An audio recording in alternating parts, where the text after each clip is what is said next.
கிறிஸ்துவுக்குள் அன்புக்குரியவர்களே, ஆண்டவராகிய இயேசு கிறிஸ்துவின் பெயரால் உங்களை எல்லாம் வாழ்த்துகிறேன். எதனாலும் கூட நாம் மன்னிப்பின் மாண்பு என்ற தலைப்பில் தியானிக்கப் போகிறோம். மத்தேயு 18ஆம் அதிகாரம் 35வது இறை வார்த்தையிலே, உங்களுள் ஒவ்வொருவரும் தம் சகோதர சகோதரிகளை மனமாற மன்னிக்காவிடில் விண்ணுலகில் இருக்கிற உங்கள் தந்தையும் உங்களை மன்னிக்க மாட்டார் என்று ஆண்டவர் தெளிவாக இந்த பகுதியிலே மன்னிப்பின் மாண்பை குறித்து பேசுகிறார். நம்முடைய சகோதர சகோதரிகளை நாம் மன்னிக்கிற போதுதான் நம்மையும் கடவுள் மன்னிக்கிறார் என்ற இந்த இறைவார்த்தையை எத்தனையோ முறை நாம் கேட்டிருப்போம். ஆயினும் நம்முடைய வாழ்க்கையில வந்த மாற்றம் என்ன? யோசித்து பாருங்க. கடவுள் சொல்லுகிறார் பேதுருவிடத்தில், 7 முறை நீ மன்னி என்பதாக. 7 என்றால் முழுமையாக, கடைசி வரை. உன் வாழ்நாள் முழுவதும் ஒருவன் உனக்கு எதிராக தவறு செய்கிறானா, நீ மன்னித்து கொண்டே இரு என்று அந்த மன்னிப்பின் மாண்பை குறித்து பேதுருவிடத்தில் இந்த ஆண்டவர் தெளிவாக சொல்லுகின்றார். லூக்கா 15ஆம் அதிகாரம் 7வது இறை வார்த்தையை பார்க்கின்ற பொழுது, ஒரு பாவி மனம் திரும்புகிற போது விண்ணுலகிலே மிகுந்த மகிழ்ச்சி உண்டாயிருக்கும் என்பதாக தெளிவாக சொல்லுகிறார். மகிழ்ச்சி எப்போது உண்டாகிறது? எசையா இறைவாக்கினரினுள் 35ஆம் அதிகாரம் 10வது இறைவார்த்தையை வாசிக்கின்ற பொழுது, மீட்கப்பட்டவர்கள் மகிழ்ந்து பாடிக்கொண்டு சீயோனுக்கு வருவார்கள், அவர்கள் முகங்கள் மகிழ்ச்சியால் மிளிரும், துன்பமும் துயரமும் பறந்து போகும் என்பதாக சொல்லுகின்றார். மகிழ்ச்சி எப்போது ஒரு மனிதனுடைய வாழ்க்கையில் வருகிறது?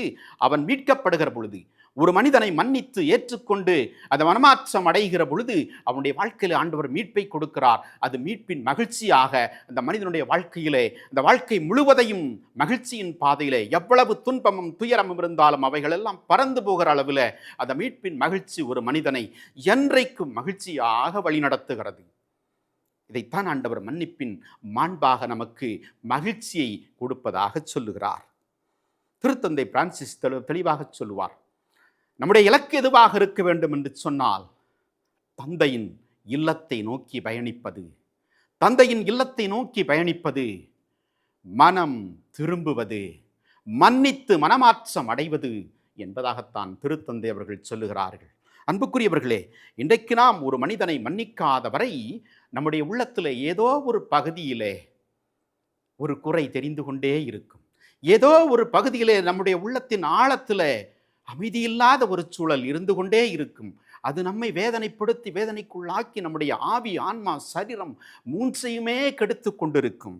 சபை உரையாளர் 9:18 பார்க்கின்ற பொழுது, ஒரே ஒரு தவறு நன்மைகள் பலவற்றை கெடுத்துவிடும் என்பதாக ஆண்டவர் சொல்லுகிறார். நாம் மன்னிக்காத அந்த ஒரே ஒரு தவறு நமக்குள் இருந்து நாம் பெற வேண்டிய நம்முடைய ஆவி, ஆன்மா, சரீரம், இந்த மூன்றுக்கும் உரிய எல்லா ஆசீர்வாதங்களையும் நம்மை விட்டு எடுத்து விடுகிறது, நம்மை விட்டு அகற்றி விடுகிறது. எனவே இந்த ஒரே ஒரு தவறு நமக்குள் இன்றைக்கு இருக்கும் என்றால் பாருங்கள், மன்னிக்காத ஒரு சூழல். யாரை மன்னிக்காதிருக்கிறீர்கள்? யோசித்து பாருங்கள். ஆண்டவருடைய சமூகத்தில் இன்றைக்கு உங்களை அர்ப்பணியுங்கள். நீங்கள் மன்னித்தால்தான் தந்தை உங்களை மன்னிப்பேன் என்று சொல்லுகிறார். எனவே நீங்கள் இந்த மூன்றிலும் விடுதலை அடைய வேண்டும். உங்கள் ஆவியிலே நீங்கள் உற்சாகம் பெற வேண்டும், உங்கள் ஆன்மாவிலே புத்துயிர் வர வேண்டும், உங்கள் உடலிலே குணம் பெற வேண்டும் என்று சொன்னால் பிறரை மன்னிக்க வேண்டும் என்று ஆண்டவர் அழைக்கின்றார். ஒருவேளை இன்றைக்கு மன்னிக்க முடியாத ஒரு நிலைகள் உங்களுக்குள்ளே காணப்படலாம். ஆண்டவர் சொல்லுகிறார், என் அருள் உனக்கு போதும், உன்னுடைய வலுவின்மையிலே என்னுடைய வல்லமை நிறைவாய் வழங்கும் என்று 2 கொரிந்தியர் 12:9 ஆண்டவர் சொல்லுகிறார். நீங்கள் மன்னிக்க முடியாத வலுவின்மையிலே காணப்படுகிறீர்களா? பயப்பட வேண்டாம். ஆண்டவர் சொல்லுகிறார், என்னுடைய அருள் உனக்கு போதும், உன்னுடைய அந்த பலகீனத்தில் என்னுடைய வல்லமை நிறைவாய் விளங்கும். மன்னிக்க நீ ஒப்பு கொடுத்து சரணடைந்து விட்டால் போதும், நான் உனக்கு வலிமை தருவேன் என்று சொல்லுகிறார்.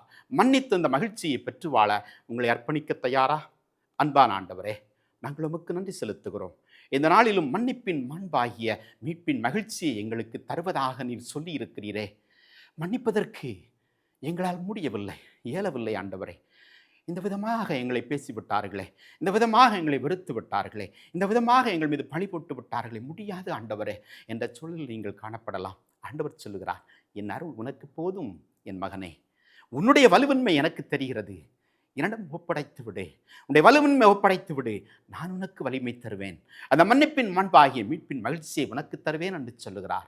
அன்பு ஆண்டவரே, உம்முடைய மக்கள் அர்ப்பணிக்கிற ஒவ்வொரு பிள்ளைகளையும் உம்முடைய வல்லமையால் நிரப்பி மீட்பின் மகிழ்ச்சியால் இவர்களையும் இவர்கள் குடும்பங்களையும் ஆட்கொள்ளுவீராக. நன்றி செலுத்துகிறோம். எங்கள் ஆண்டவராகிய இயேசு கிறிஸ்து வழியாய் மன்றாடுகிறோம். ஆமென்.